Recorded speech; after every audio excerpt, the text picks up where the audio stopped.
Nous sommes au ministère des Forces armées. C'est dans un climat de cordialité qu'a eu la passation de service entre le ministre sortant Oumar Youm et le ministre entrant général Birame Diop.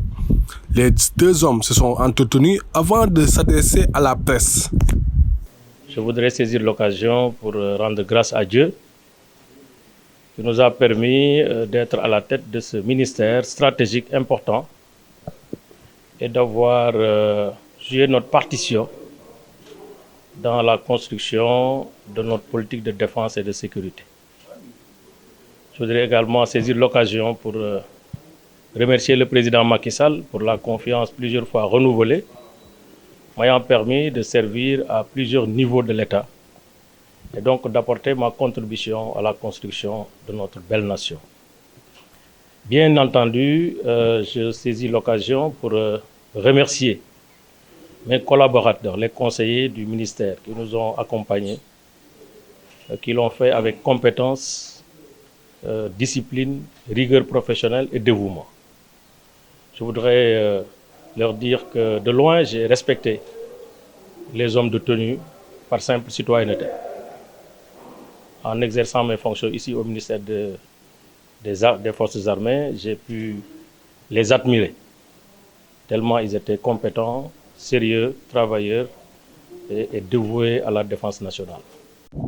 Ainsi, le général Birame Diop, qui n'est pas méconnu du milieu, le ministre entrant des Forces armées a décliné ses ambitions ainsi que ses perspectives. Il tend à renforcer le ministère des Forces armées. Je puis lui assurer ici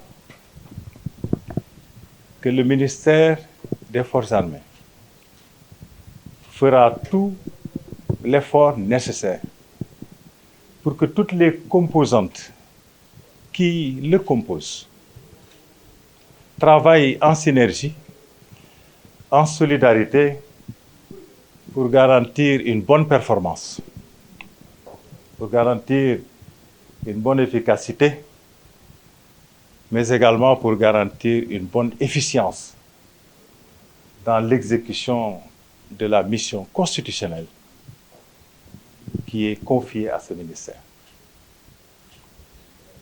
Je puis aussi lui assurer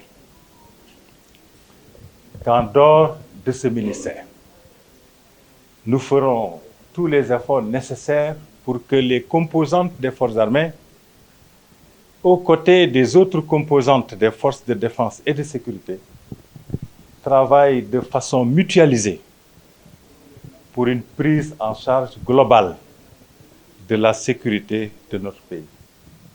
Parce que, comme vous le savez, la sécurité ne peut pas être garantie si un seul maillon de la chaîne ne remplit pas le rôle qui lui est assigné.